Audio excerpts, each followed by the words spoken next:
All right, good morning. This is the time and place for the Planning Hearing Officer hearing for November 21st, 2012. My name is Roger Kiesel, and I will be conducting the hearing as hearing officer. We have one case today, and relevant exhibits are posted on the panels located directly behind me.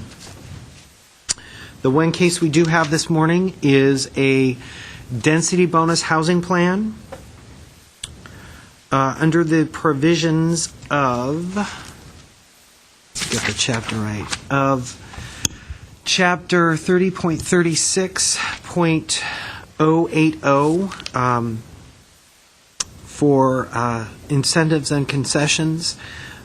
When an applicant for a density bonus requests incentive or concessions, the Director of Community Development may grant the requested incentives or concessions unless he or she makes a written finding based on substantial evidence of either of the following. The first one is the incentive or concession is not required in order to provide affordable housing costs or to provide affordable rents.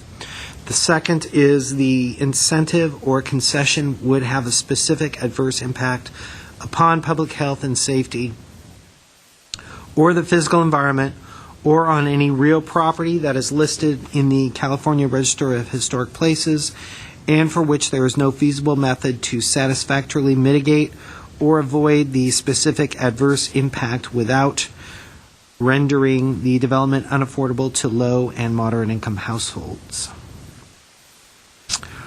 The developer is also requesting waivers or modifications to development standards.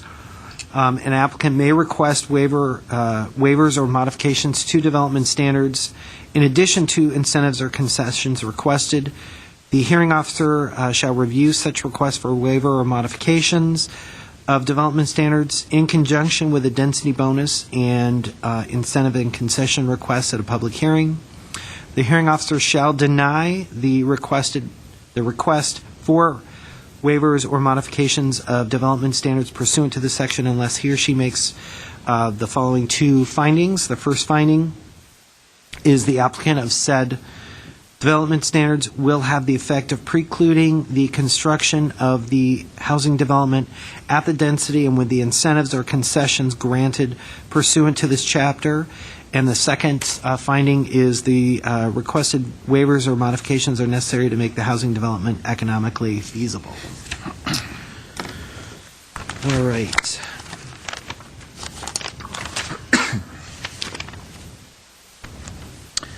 If the findings presented in the application at the hearing meets the criteria just described, then the hearing officer can either approve or impose conditions for approval on the case in question.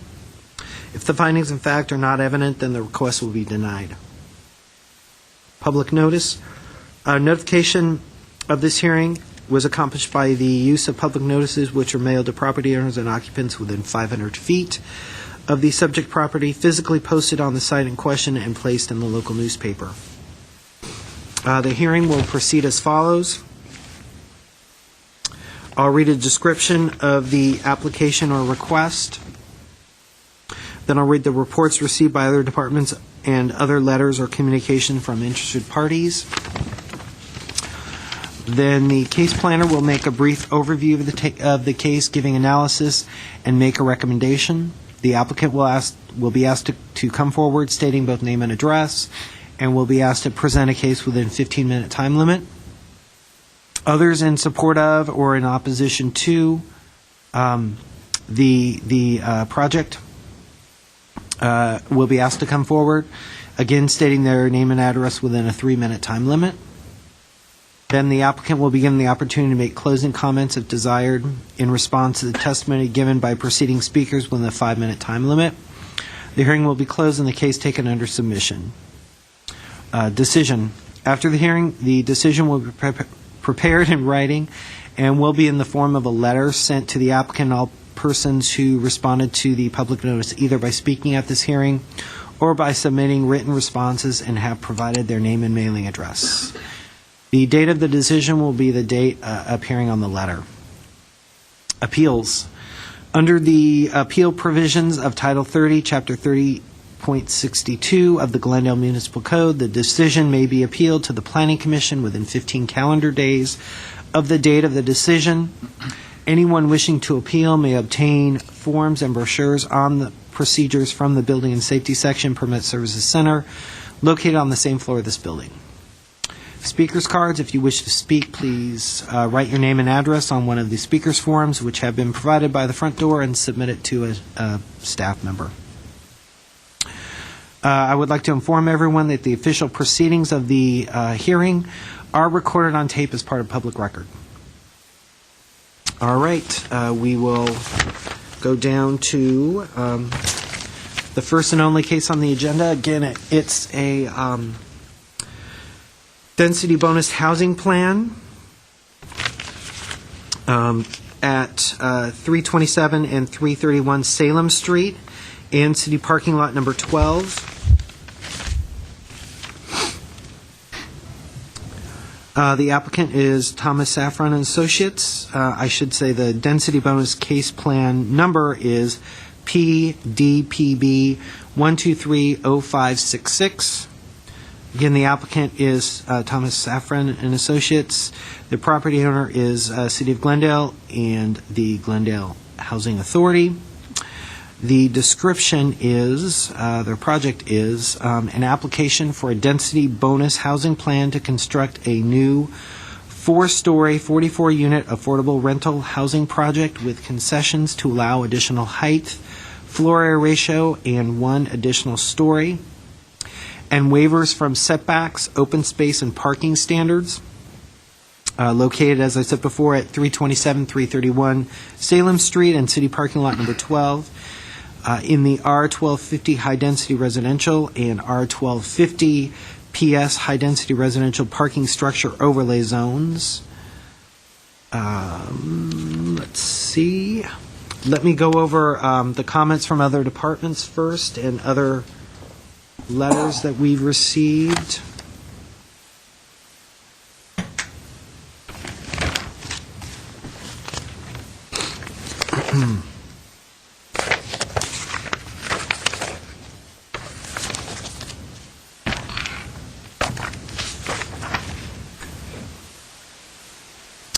Okay, Glendale Police said, we are not opposed as long as there are no reductions to the parking requirements already set forth by city code. GWP Electric,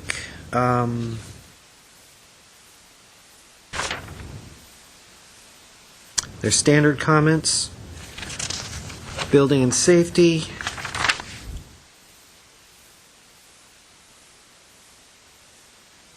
Just had standard comments.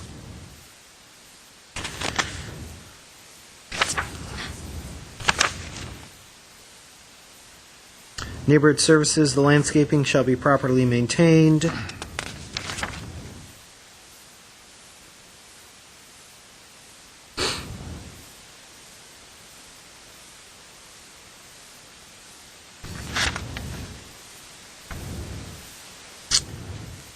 Engineering and Traffic and Transportation just had standard comments. Integrated Waste, standard comments. Maintenance Services, Urban Forester. I'll read you the comments. The project as initially proposed will impact 2 indigenous trees located within the project footprint observed during a recent site visit. 2 mature coast live oak trees are located on the proposed site. Plans do not identify the observed oak trees with accurate drip lines, therefore comments will be suspended until additional information is submitted. Glendale Municipal Code requires our persons who apply for development permits or entitlements to submit an accurate plan showing exact locations of each protected tree on the subject property and on adjoining properties whose trunk or branches are located 20 feet outside the subject property line.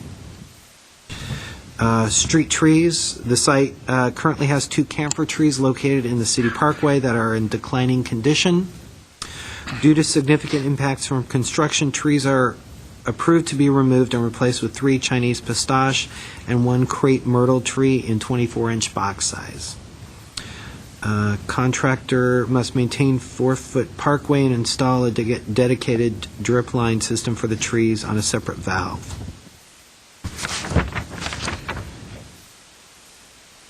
And that was it. We also received several letters from, it looks like, nearby property owners or occupants. I'll just summarize what they have to say. Okay,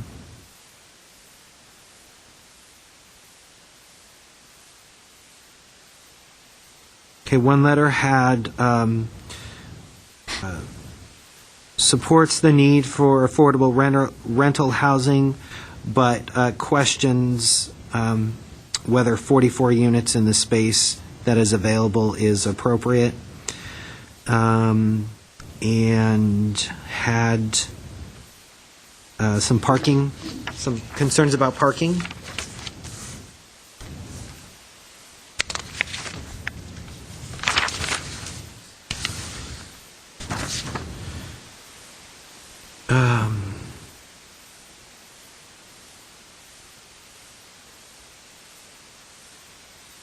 Another letter suggested that this be an evening meeting.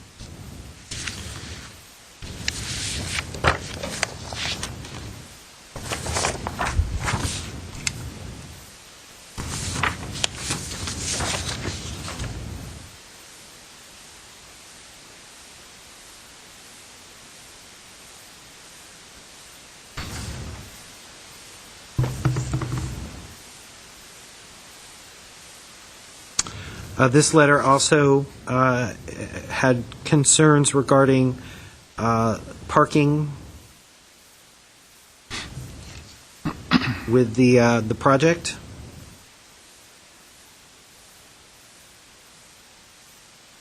And also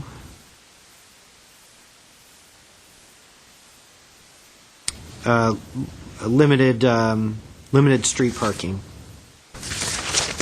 from the same person. Okay, those were comments from the community. Why don't we start with an overview from Mr. Kraus? Thank you. Good morning, Mr. Kiesel. I just want to mention, too, that this case was continued from the November 7th PHO hearing and was continued to date certain without further public notice. This is a case number, a density boosting housing plan case number PDBP 1230566. The address is 327 and 331 Salem Street and includes city parking lot number 12. The zone is R1250, which allows for high-density residential, and there's a parking structure overlay zone also on the parking lot number 12. The applicant is Thomas Saffron Associates, the City of Glendale, and the Glendale Housing Authority of the property owners. The proposed project is an application for a density bonus housing plan to construct a new 4-story, 44-unit affordable rental housing project with preference for veterans. The 44 units are comprised of 13 one-bedroom units, 17 two-bedroom units, and 14 three-bedroom units. A total of 59 parking spaces is proposed to be provided in a single-level subterranean parking garage. The parking garage would be accessed from a single driveway on Salem Street at the southwest corner of the project site. Development of the project would require removal of city parking lot 12.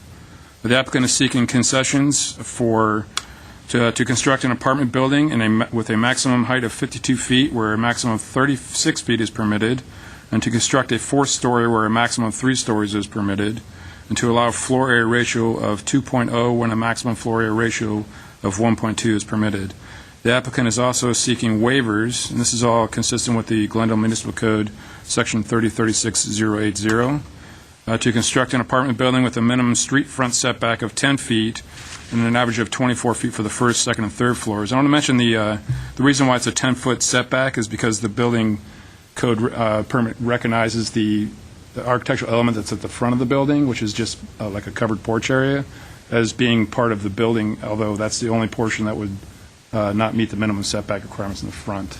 It's located at the main entrance of the building. And they're also asking for an interior setback of 7 feet for the first, second, and third floors at the east and west property lines, whereas the rear property line has a substantially larger setback due to the common open space. And they're also asking for setback, and this is all under the setback provisions for the municipal code, is a 13-foot setback for the subterranean garage. And then an additional waiver would be the minimum level surface dimension for common open space is required to be 10 feet, where it's 7 feet, and this is also just in the interior property lines on the east and west side. I also requested to construct an apartment building which is greater than 90 feet the lot area. It includes a minimum required square footage of additional open space where the building does not meet the minimum setback requirements from the additional open space. So they're meeting the open space requirements, the additional front open space requirements, but they're just not meeting the setback from that open space that's required for the second and third floors of the building. And they're also requesting to provide 59 parking spaces where 75 spaces would be required by code. Staff has reviewed comments from the public and staff has received comments from the public that are included in the public record, the majority of which were addressing conditions associated with parking, which is an existing condition of the neighborhood. And this is mostly because on Salem Street, there's only parking on the north side of Salem and not the south side. Excuse me. To address these concerns, staff reviewed previous parking studies that have been prepared for other affordable housing projects in the city, and the applicant has also provided a parking demand analysis that addresses their project specifically. These studies indicate that the project would satisfy the parking demand. And I also want to mention that Salem Street is proposed to be widened on both sides. It will be widened by 2 feet on both sides, and the sidewalk would remain the same width, but they're going to reduce the parkway by 2 feet on either side. And this is being conducted to allow for additional parking on the south side. So parking would be provided on both the south and north side of Salem Street, where it's only provided on the north side currently. The proposed widening is scheduled to be completed in July of 2013, and it's estimated there would be additional 17 to 20 new parking spaces on the south side. In addition, there's going to be an additional gain of 2 to 3 parking spaces due to the closure of the driveway aprons at the front of the project site. Currently, there's 4 driveway aprons, and there'd only be required 1 for the project. So staff believes that the findings required to deny the requested incentives or concessions cannot be made, and the findings required to approve the requested waivers or modifications of the development standards can be made to support the approval of the proposed project. At this point, staff recommends approval of the density bonus housing plan, and as based on the analysis contained in the staff report. That concludes my presentation. I'm here to answer any questions. Thank you. Okay. Why don't we actually, I've got some questions, but why don't we go through at least the applicants, and then I can ask the questions, and then whomever is best to answer them will answer them. Okay, so you've got 15 minutes. Thank you. My name is Will Sipes. I'm with Thomas Safran and Associates, the applicant, 11812 San Vicente Boulevard. So I think we're really excited to be here proposing this project, working with the Glendale Housing Authority, and I think who we are is important as we're proposing this project. So Thomas Safran Associates has been building affordable housing for over 35 years. We own and manage all our property. So when this is done, we plan on owning it for the very long term and managing it. Of the 3,500 plus units we own, about a third are family and 2/3 are senior. And we have, I think, if you visit some of our existing projects, especially the gardens on Garfield in the city, have a hard-earned reputation for extremely high quality, that our buildings, while they are affordable, often look better than most market-rate buildings in a neighborhood, and are managed in such a way that they maintain the good looks they have when you open them. So, this building, we hope, will look better 10 years will look better 10 years after it's open than it does the day that it does open. We plan on having, lush landscape, and I think a visit to any of our projects will show that that's something that's integral to all of our projects. And in designing this building, we have 44 units of housing with a preference for veterans and their families. That means that, any family could apply, but there will be a preference on our waiting list for veterans of the U.S. military. We have almost 8,000 square feet of outdoor open space that will include a barbecue area and picnic areas and lush landscaping. We have 5,000 square feet of indoor community space, which is a little more than we typically have. The reason for that is because we want to serve this veteran population. We have some space, some conference rooms, some extra spaces, and a computer lab, to provide some services that will help this population and serve their specific needs. And so that space we normally might have outdoors has been moved into this indoor community space. We have been working with the planning staff on design review, and have designed a building we think is in harmony with the surrounding neighborhood. It takes design cues from some of the craftsman homes in the area. We've stepped it back as we move to the east to try to present a kind of a less of a mass toward that side, and also kind of breaking up the building so it while it is one building, it reads as three and doesn't feel very long. On the setback, again, an architectural element that Eric touched on, extending into that minimum area. Our average setback exceeds the code requirement. On open space, we are providing, a very large amount. It's these little tweaks. I think the biggest concern, and something we're very, we want to make sure that we have a comfort level with, is the parking. We have, like I said, over 1,000 units of family housing that we own and manage. And, because we own these projects long term, it's really important to us they work well, that that the residents are happy, that you keep residents there, and that that we're good stewards in the community, and we're providing a net positive for our neighbors, because again, we are there for the long term. And so looking across our whole portfolio, Is that your whole portfolio? this is our whole portfolio of family projects. Okay. It's not, it doesn't make sense to compare senior projects because they're usually almost all one bedrooms. But looking at the per unit average across our portfolio, we are just slightly above it, pretty much in line with it for what we've proposed here, 59 spaces for 44 units. And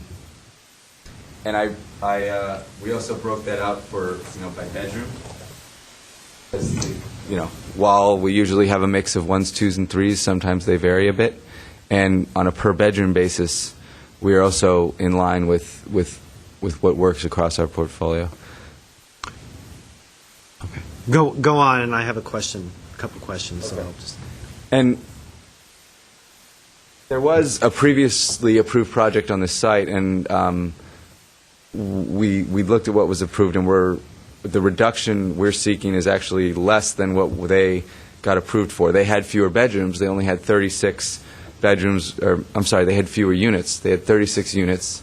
We're proposing 44, but because their units were larger, they had a total of 99 bedrooms where we have 89. And so the reduction we're asking for is less than what they got. And as I understand it, the reason they were granted that reduction, that waiver, was based on a study of occupancy in existing family projects. And, I took the numbers that they got out of that study and did the math on our units, and we are also right in line with what that occupancy study suggests is adequate. So, I hear there's concerns, and we've, talking to some of the residents as they come in, one of the things I really want to offer to anybody who's here to speak on the project is an opportunity to tour our other project in Glendale and see what it looks like and how it functions and the kind of neighbors that we are. And I could do that today. I could come back any other day to show them the project and really, get to know who we are better, because we do hope to be good neighbors here. Okay. You done with your 15 minutes? Yes. Okay. Waive the remainder of my time. Okay. Can you actually come up and just go over the waivers and concessions you're asking for? Yep. Just so that I'm clear and everybody else is clear? So we have 3 waivers. The first one is for minimum setbacks. We have minimum setback by code is, I believe it's 10 feet. I'm sorry, it's 20 with an average of 23. We are providing an average 24, but are seeking 10 feet on the front, and that's because this porch element, here's the 20 feet is about here. We don't have the line on there. But the porch here, which you see rendered here, extends out. The bulk of the building is behind that 23-foot line. So this element here is this hits 10 part of feet. it is 10 feet. Yes, it Okay. hits the 10 feet on the front yard. But Okay. in the, as you see, the main structures of the building is about at 20 there. Okay. So that's one. that's the first one. The second one, and Eric's going to have to help me with this because this is a pretty nuanced one, is the minimum surface level dimension of 7 feet for the outdoor space, common outdoor space where 10 is required by code. Yeah, just that addresses like the distance between, like any like right now the property line where the property line sits, they have a 7-foot setback on the side yards, Right. so that you're required for your open space to have 10-foot clear anywhere you're counting your open space as part of your Okay. open space. So Okay, so there. in that setback area, they're at 7 where they should be at 10 Okay. for the surface dimension of the open space. So they're counting all of this space as common open space. Correct. So any place that they're counting as common open space needs to be a minimum of Of 10 feet, Okay, yeah. got it. Okay. And again, the reason we've kind of taken up more space is partly driven by our indoor community space, and it's also that this building, when you designed it, you could really push everything to the middle and get those on the outside. That there were ways to do that, and there were ways to play with this and get rid of it. But we think we have a building that works better, that looks better for the community, because we've made these design decisions that put us slightly afoul on this kind of requirement, but overall, I think makes it for a better building. And then the parking reduction is, by the density bonus, that we would be required to have 75. We're proposing 59, and I think I spoke on, our view, on our experience, and on looking at the previous parking demand analysis shows that this is an adequate amount of parking for our uses. Okay, so those are the 3 concessions? Yes. 3 waivers. The 3 waivers. Hey, if I can correct that real quick, those were actually the 3 waivers. The concessions were for the height and everything else. So. Okay, can you go over, So the 3 waivers. concessions. You've gone over the waivers, the concessions. The concessions. Yeah. The first one is height. Okay. That's pretty, you can go 3-story, part of the building is 4-story, correct? Correct. Okay. The 3-story portion is here, and our height is also, we're at 52 feet. A lot of that is also, again, we have certain architectural elements that, granted we would be higher than the 35-foot or Yeah, it's- maximum, Right. but it's a lot of it is these architectural elements. The second one was floor area ratio. On floor area ratio, we are at about just over 2, where 1.2 is required by code. Correct. We're proposing these 44 units. A lot of that is driven by the economics of building housing, of building affordable housing. That to build a smaller project is economically, infeasible, and that we couldn't actually do the project without this concession. Okay. And then the final one was for. I think you already kind of went over that. It's like height and stories are 2 separate things in the zoning code. So Okay. yeah. All right. Thanks. Can you think I've got questions on each of the boards. Can you just put up, let's see, where's that? Can you put up that board that's lower? Okay, if I'm reading this correctly, for your projects, the average number of parking spaces per unit you provide is 1.23? Correct. Okay. And in what you're proposing today, you're proposing 1.34 parking spaces per unit? Yes. Okay. You have one other project in Glendale now, Gardens? We do. On Garfield, and that is almost 2 per unit. Is there... We think there are too many spaces there. It was required when we built it, and, I visited it at different hours and seen a lot of them aren't taken up. The spaces aren't being used? Correct. Okay. With the range of projects that you have, some of them, I imagine, like La Brea Franklin, are probably in more urban, densely populated areas. I'm just assuming by the name. What is the range? Yes. Well, I understand. They are all of these projects are within the kind of greater LA area. There aren't too many that are in really suburban or rural sort of locations. I think Hollywood is the most dense. That was a rehab Hollywood middle El building. Centro? Correct. Yeah. Going across the bottom. What are some of the projects that are most similar to this location that you're proposing today? I think the two most similar would be Skyline Village, which is just adjacent to downtown LA. It's in Central City West, so while it's not in the urban core, it's very close. It has good public transit access. It's a family property. Where is that? It's on Lucas Street, so if you're just west of downtown LA on the other side of the 110, okay. Between like 3rd and 6th. Okay. So it's pretty close to 3rd and 6th Street, which both have public transit. And it was built, parking requirements have changed over the years, and some of these buildings are pretty old. That one was built in, I think it was completed around 2000, so it's relatively recent. Mm-hmm. And say the other one, the Villaggio in Carson, which is near Carson's downtown area, I think is a similar setting. Okay. That's a mixed-use building, so we're just counting there the residential spaces, not the retail space. Okay, that makes sense.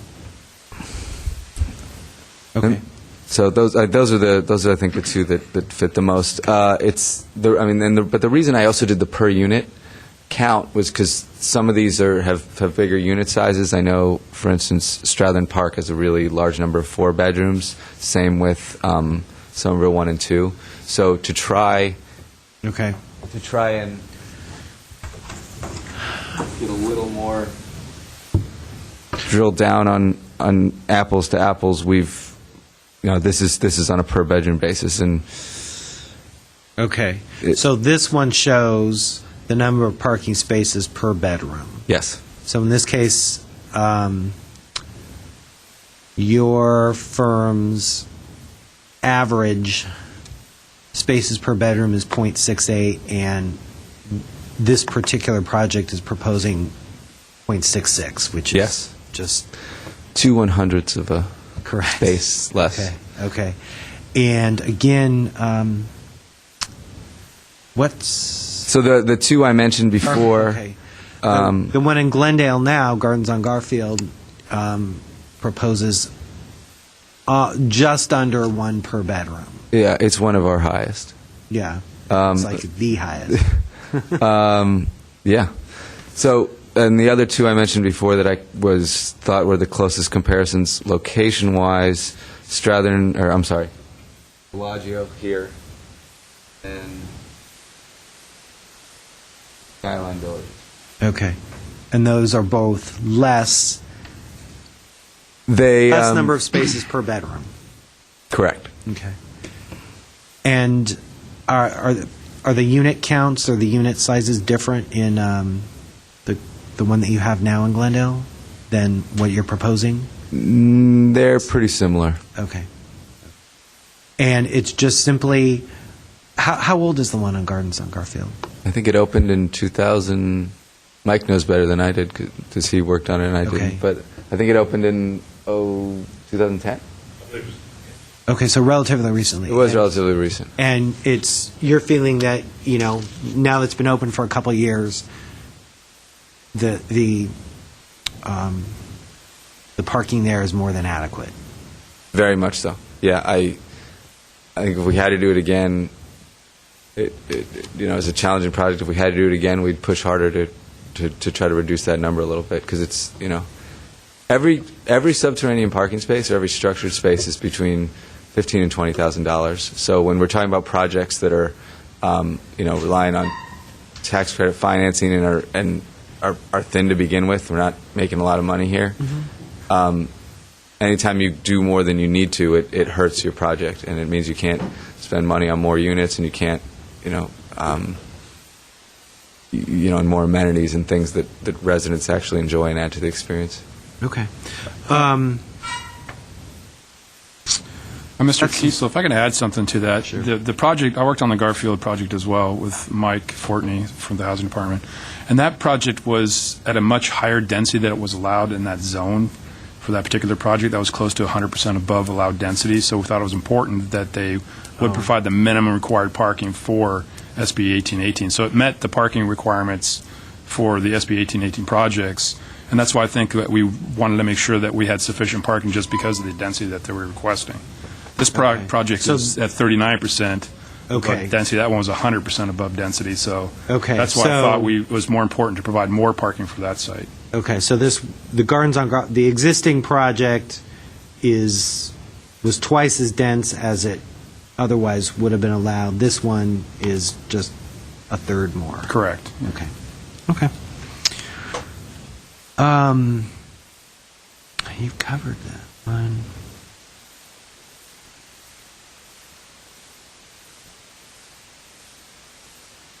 All right, so, and you've sort of covered this one as well. You have one level of subterranean parking Yes. that doesn't have enough parking according to SB 1818. Why can't you go down another level? It would make the project infeasible to go down another level. Okay. It would. I mean, there's a big difference cost-wise, and not just kind of I put it per space, that kind of simplifies it, but to do another level of subterranean parking means the whole thing is less efficient because you ramp it, and you're having to shore another level down. I mean, it would add significant. Is that where you significant said the space, each space costs between $10,000 and $20,000? cost. Yeah, and for subterranean, it's more like Okay. $20,000 a space. So. And again, that kind of takes a big number, but it also, there's just, that it's not a direct line when you're saying, when you're going like another level down, 2 levels down. Just it's a very different proposition than we have here, and we're maximizing what we have in the garage, what we can put here. But to go down another level would be really difficult. So what's the increment that you're not providing from 50? It's 16 spaces. 16 spaces, so 16 times 20,000 would be the extra. No, it would be more than that, because if you were going to go another level, you do a full level. You do a little less, but you wouldn't just do 16 spaces. You'd also lose some spaces on this level because you'd have to ramp it down. Yeah. So it's hard to put an exact number on that, but it's close to, I would say, maybe 20 times 20,000. 16 times 20,000? Yeah. 20 Well, I'm saying you'd probably have to add a few more. You'd lose some efficiency. Okay. So call it. Okay. Just to make the math slightly simpler, 20 times 20,000 is. Okay. 400,000. Yeah. Okay.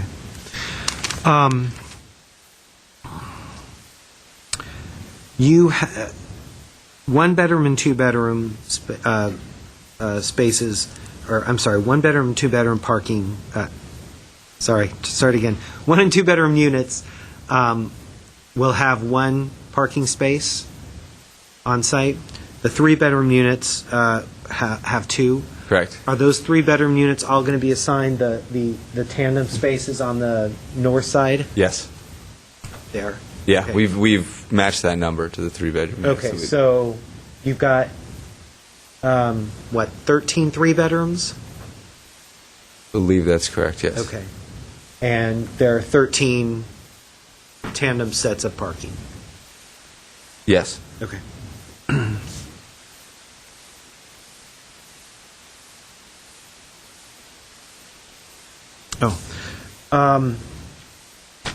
The comments from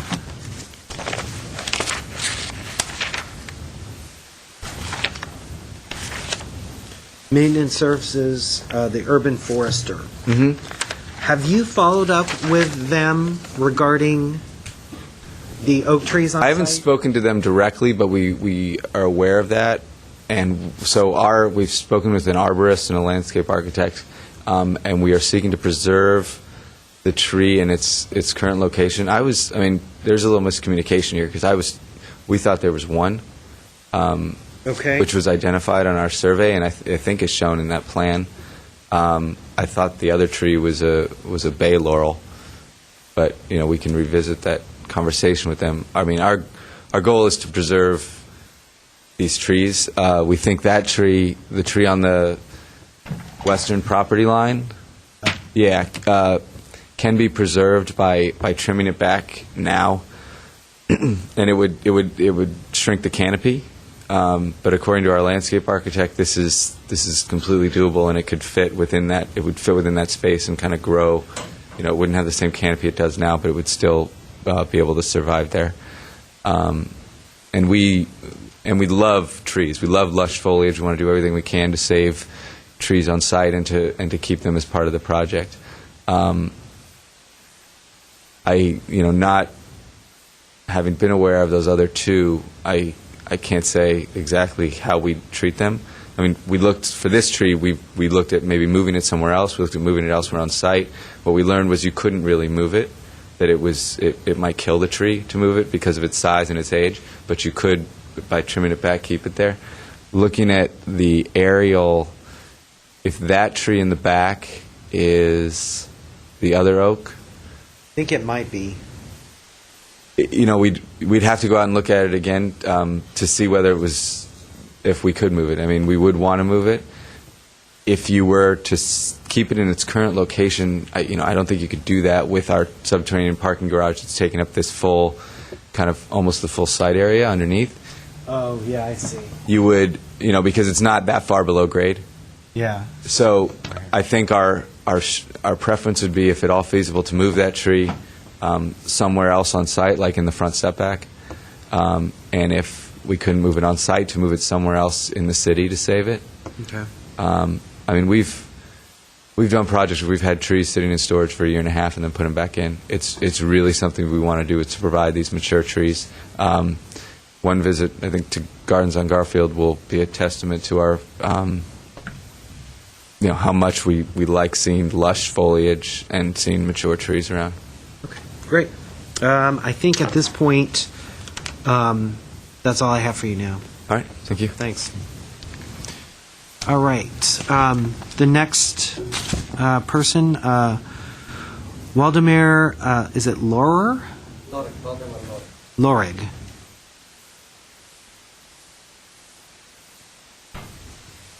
You can come up. Thanks. First of all, we have letters for you. We want to give it to here. Okay. The signing of the neighbors. Could you just introduce yourself in front of the mic? My name is Lorek, and one of the neighbors of the neighborhood, Okay? and we're really concerned about it. We have some signatures and the letters. We didn't want to send it to you because Okay. people are not really believing in the government. They want to help us. That's the Okay. reason they ask us to delivered to you with the signatures on the back. That's only signatures from the little street of Salem, the little piece. Okay. We didn't take any signature from behind it or California or Wilson, just that little piece. Do you want to read this? No, just that's for Okay. you. Okay. And that's all the concern.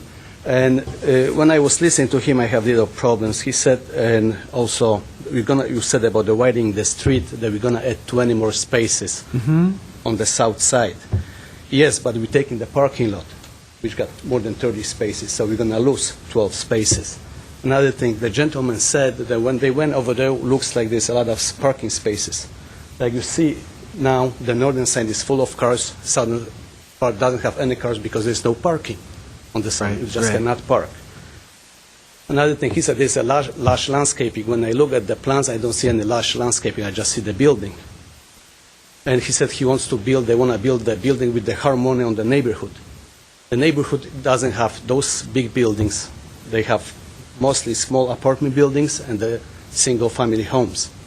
And we would like to preserve it, and that's our thing. Also, what we don't talk about it, but on the what is now Joanne store, which is like 300-400 feet from this neighborhood on Wilson, is going to be built another building with 166 units and only 200 parking spaces. When the are you people talking gonna about park? Wilson and Orange? Yes. Okay.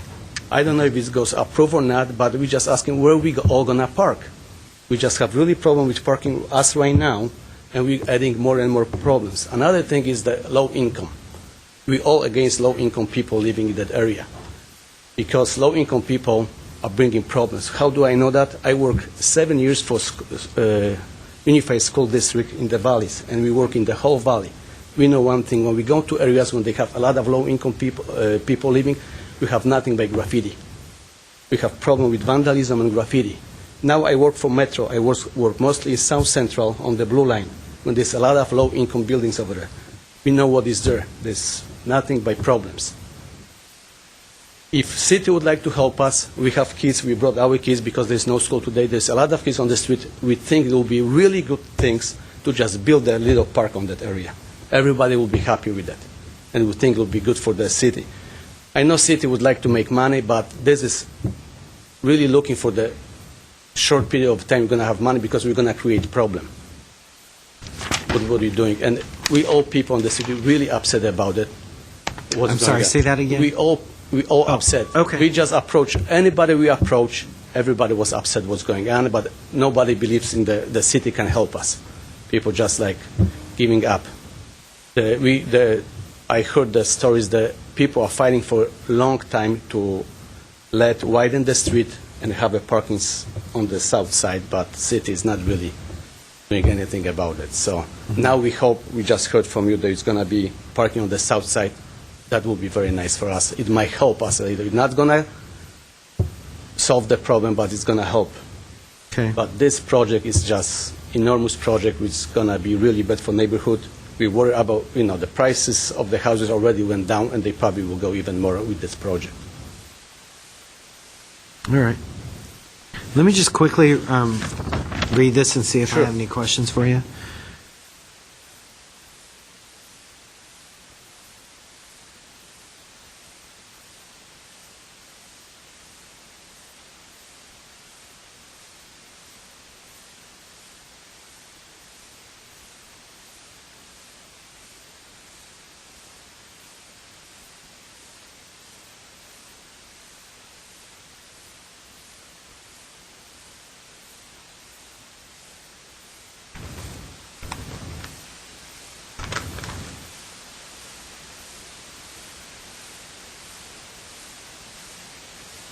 Okay.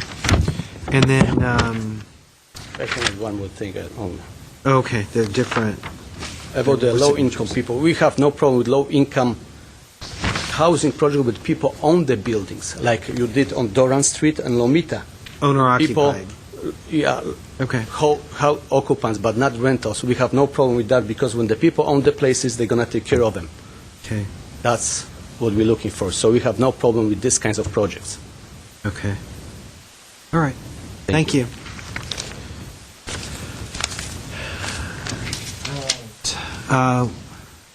Wanna Wrangle? Hi, how are you?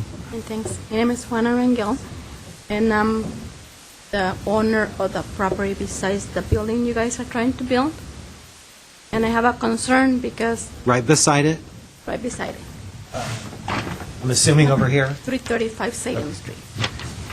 I have a problem with that because, first of all, the property, my value of the property is going to go low. I have already a building on the back and a building on the side. So where is my property going to be? On a home?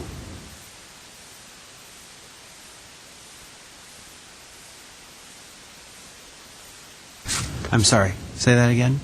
Where's your But I already property? yeah, I have a problem with that. Uh-huh. I spent a lot of money a year ago fixing my house, Uh-huh, and now my property is going really low. Nobody's gonna buy the property for that. I have 3 kids. It's already a really busy street, Mm-hmm. and with that property right there, it's gonna be a lot of problems. Okay. Now we're on the center of a Glendale area, apparently, and a lot of the stuff is not permitted in there because we're in the center of Glendale. But you guys are building a big building right there besides my house. So I have really a concern about it. okay, so you're concerned about the property values, the problems associated with having a lot of people living right next to you, and then, what was the third one that you just mentioned? I said I have a property on the back, a building, and then I have another apartment on the side. So having another building this high, my house is gonna be right here. I'm gonna be the main visual thing for this building. Oh, are you concerned about people overlooking you? Well, actually, I'm gonna lose, my privacy. Okay, And then I have 3 kids where normally, it's a small street where the kids can just go out and play. Now there's not gonna be nothing like that. I have like some plants, like some palms that they grew on the front by themselves. I don't know. There was like something like put in there, so they start growing. I have a big problem from the city of Glendale. They give me a certain amount of time to take them out. Why? I don't know why. They said I had to take them out, or they will send me a ticket. okay. So now, all those concerns to me is like, okay, I don't understand all these codes and laws that you guys have, but now you guys are building something really huge on the side of my house. Okay. And as he said, it's like a low-income family things. It's like we all know that it's going to be a lot of problems in the street with those problems right there, with those Okay. property in there. We have already a lot of problems with the parking spaces where like people are just like watching on the windows. Okay, he's leaving. Let's go park right there because there's no parking space. So things like that. So I'm pretty sure we're gonna have a lot of problems with the parking spaces as it is already. Okay. Okay, anything else? Well, I had to add too, like he said, we all have kids on the little street. So if you guys can add something different, I don't have a problem. I'd rather have something in there than an empty lot that I've been having for 8 years. I have to deal with people going in there, having drugs, making stuff in there, right beside of my building. We have fire problems right there. Okay. So you prefer something built there? Yeah, something, but not like a big building with a low-income family. Okay. I mean, they should have just left the houses that they were right there, and then that's it. Rent them, and that's it. There were like 4 houses there. They were renting them. We had no problem with it. The tenants were great. So now we don't know what kind of tenants we're going to have. Okay.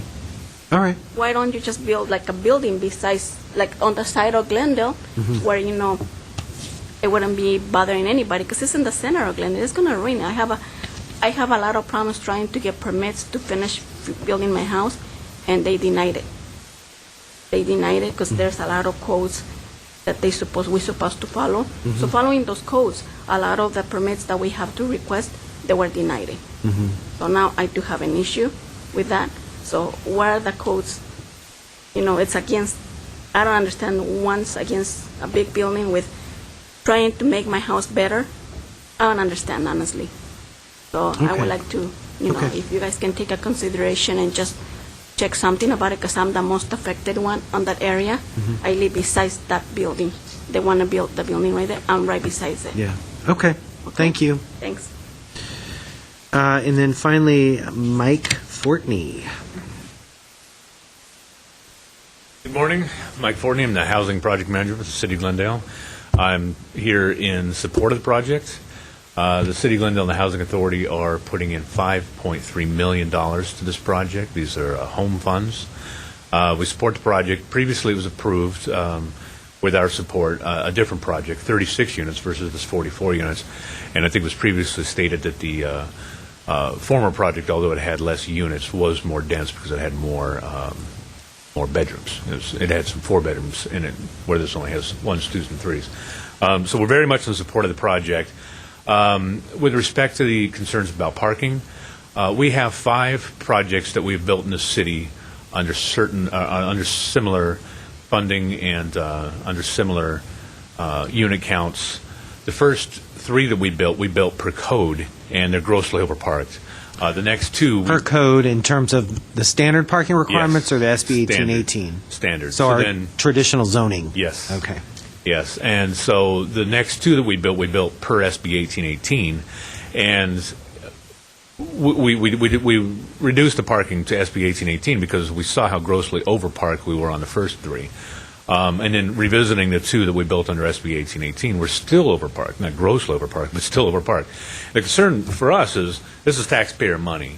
We were talking about some numbers for parking now. What we try to do is to keep it a single level subterranean, and you're talking about $20,000 to $25,000 per space on a single level subterranean parking. You go a second level subterranean parking, you're talking $30,000 to $35,000 per space. So For the second level or for both? yes, no, Average. for the additional second level parking, right? Okay. So it's an enormous cost, and all of that cost, the burden of all of that, goes on public dollars. So we're very conscious about getting the most we can for the least amount of money. That's why projects, we will push the density to make the things pencil. This project does not pencil as it is, and it certainly wouldn't pencil if we were to provide 75 spaces. But we're not saying we're only providing 59 spaces because we're trying to save money. We absolutely want to save the taxpayer money, but we're saying we're providing the 59 spaces because we believe that's adequate for the parking, for the project. So as I said before, SB 1818 requires 1 space per 1 unit, per 1 bedroom unit, 2 spaces per 2, and 2 spaces for 3. So what we've done here is on all the 3 bedroom units we're providing 2 spaces, but we're only providing 1 space per 1 and 2, and we feel that that's adequate. And as you noted, the tandem spaces are for the 3 bedrooms. So management-wise, it'll work. You won't have Unit 301 parking and Unit 202 parking in a You have same assigned tandem parking. space. Yes, Okay. the tandems will be assigned. And while you're mentioning tandem, do you have? Well, I'll ask the question, and then you may not need to answer it now, but I would like it answered. Happy to. Do you have tandem parking in any other We do. projects? Yes. And does it work? It works. And we actually pushed back when the developer initially proposed this project. They didn't have 59 spaces. I believe they had 56 spaces. And so when we were doing the math, we're thinking, well, it makes sense, and you're very close to what the parking study shows you need, but there are 3 3-bedroom units that are not going to get 2 spaces. It makes much more sense for us that you get 2 spaces per 3-bedroom. So they went back and they had to reconfigure the parking structure, but they were able to get 2 more spaces. Three total spaces. Okay. So that's what we did. I just wanted to talk too about the demand for affordable housing in the city of Glendale. It's overwhelming. We have, like I said, 5 9% tax credit projects. That's the kind of project we're looking at here now. As an example, we have the Gardens of Garfield, which was mentioned before. It's a 30-unit project. I believe we had 5,000 applications for that project when it came online. So we obviously can't fill the need that's out there. We also feel that there's a need for veteran housing, for returning veterans and their families to be housed in the city of Glendale. I just also make the point that there are a lot of low-income residents in the city of Glendale. They're already here. We're just trying to house them in adequate, clean housing. They're here now. They're just overpopulated in smaller units. So that's another need that we absolutely are trying to meet here. I think I heard the developer offer a tour of the Gardens of Garfield project for anyone who's concerned about an affordable housing project in the city or TSA's product. I would also offer up a tour of any of the 5 9% tax credit deals or any of the for sale affordable housing projects in the city of Glendale. I think people would be very impressed with the way that they're managed. You know, you bring in a market rate project and you don't have, they're typically run well. I'm not going to argue against that, but you don't have the oversight that you have with these projects. We have management plans. We have maintenance plans. We have, DDAs and AHAs and all these other abbreviated documents that are agreements that are hundreds of pages in length detailing how you're going to run this project. There's so much oversight with these projects. There's no graffiti of any kind allowed, and if there were, we'd clean it up immediately, or we'd have the management company do it. So I would offer to anybody that's concerned about this product coming to their neighborhood, very much open to bringing them to other projects that we've built over the last 5-10 years, and to show them how well they're managed, how well they're maintained. The pro formas, the budgets for these projects are very specific on how much money will be put into operating reserves and maintenance reserves, things of this sort. These projects are built and then not forgotten. They're maintained, they're monitored annually. We have a 75-year covenant on this project alone. That means the Housing Authority of the City of Glendale is in partnership with this developer for 75 years on this project. So we don't turn our backs on this project. What I mean by covenants, the affordability covenants are in place Right. for 75 years. That's more than That's normal, more. right? On a normal rental project, it's 55 years at a minimum. For a for sale project like the one that was mentioned on Doran, it's 45 years. But what we did with TSA, and TSA was very amicable about that, we went 75 years on this project. So this project will be there for 75 years, will be affordable, and it will be monitored and maintained the entire time. Okay. Thanks. All right. Mr. Sipes, you have 5 minutes if you want to use it. I just want to address this concern about the tenants and the type of people we're bringing to the neighborhood. As was stated, I mean, our rents here, I mean, it is affordable, and the affordability is based on median income. So it's affordable for people making 30 to 60% of median income. Now that 60% number in LA County for a family of 4 is $50,000. So these are not. I mean, these are people with jobs. These are people who go through credit checks. These are people who are working. These are teachers. These are nurses. And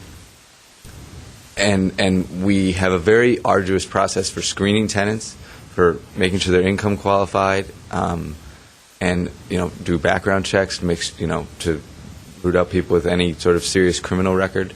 I mean, because we have this in-house management and because we own and manage the buildings, it's a very strict process. And then there are ground rules that the tenants are expected to follow, and if they don't follow them, they're evicted. I mean, so I know Ms. Rangel expressed some concern about the building behind her that has people smoking cigarettes and throwing cigarette butts in her yard and things like this. And I can absolutely guarantee that this is not something that would ever happen in a building owned by us, because if a tenant was doing that, first of all, the building will be 100% non-smoking. And second of all, if a tenant was doing that kind of thing, they would be reprimanded, and then if they continue to do it, they would be evicted. So the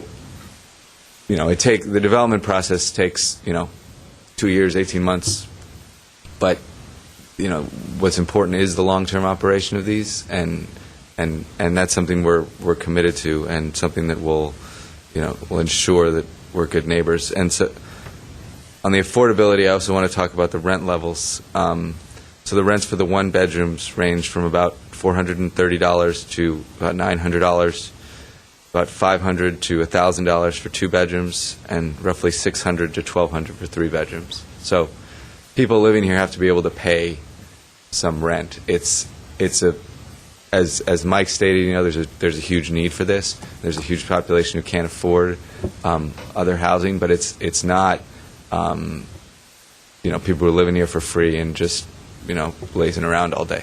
These are working people. Okay. So There was one speaker concerned about vandalism and graffiti. Can you speak to that? I mean, I can. At any of our buildings, it's something we're watching. It's something to ensure, that we do. It just goes back to management and tenant selection, as I spoke to previously, to make sure we don't have people who are doing that. And if it was done, it would be cleaned up immediately. And again, that these people wouldn't be living in the building very long.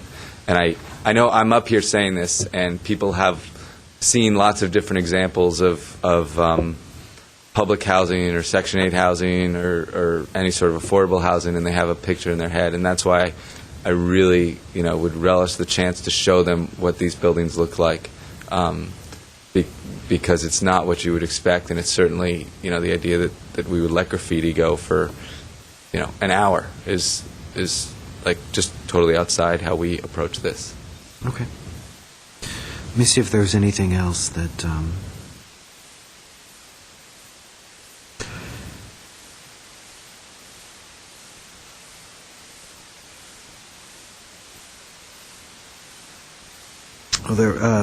one speaker was concerned about a loss of privacy. Yeah, I understand the concern. I think we've tried to address this in two ways. One, having the building step back a little bit as it gets closer to her home there, and and someone else mentioned landscaping. If that I had mentioned lush landscaping, but there wasn't a ton of landscaping on this building. We haven't, we don't have the full landscaping plan shown here. Do you have one in existence? It's in process. It wasn't, the landscaping plan's required for our design review submittal, which is expected in a week or so. But even that doesn't really, it's a flat plan. It doesn't really show. I think the best, I sound like a broken record here, but the best way to see this is go out to Gardens on Garfield. They complain. Someone is complaining there are too many trees, and so that's the way we deal with that privacy. People that live in that. No. Mike actually complained about it. Oh. It is extremely lushly landscaped, and the reason for and that does create a lot of privacy between the property next door. I mean, we would even if this was a real concern and something we'd love to work with you on, we would plant trees on her property if she wanted it to help with that. Okay. All right. Okay, if you don't have anything else to say, I don't have any more questions. Thank you. So, May I? you may, Mr. Fortney. I apologize. I didn't mention the parking lot 12. So Yes. City Lot 12, one of the concerns was that would be eliminated with this. A couple of things. When the project was previously approved a couple of years ago, we did a study. Traffic looked at on the. Can you lower your mic? I'm sorry. Can you hear me? Yeah, Okay. yeah, it's better. Traffic looked at revenue generated from the parking lot, and it was the most underperforming parking lot in the city. But we thought, instead of going beyond just looking at the revenue, we wanted to see visually how many vehicles are parking in that. So we went out on the weekends, we went out in the mornings, we went out in the middle of the day, we went out in the evenings, and there's just very little usage of that city parking lot. The aerial image shows 5 cars, and that's very telling because that's about the most I've ever seen in that parking lot, with the exception of a few evenings. I think folks that go to Clancy's opt to park there rather than parking at Clancy's with the valet. So I just wanted to say that parking lot is the most underutilized parking lot in the city. Okay. And as part of this deal, the Housing Authority, through the home funds, will be paying the city $1.1 million for that lot. Oh, okay. All right. Thank you. All right. Let me close the public hearing. I'm sorry?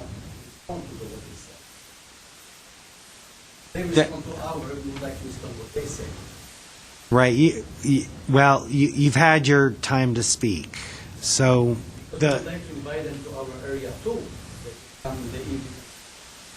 Like inviting us every 5 minutes, come to our area, come to them see every time and so we have the problem. okay, we can discuss this after the meeting. Yeah, that's fine. All right. Thanks for coming. It is now 11:15, and the meeting is closed. Thanks.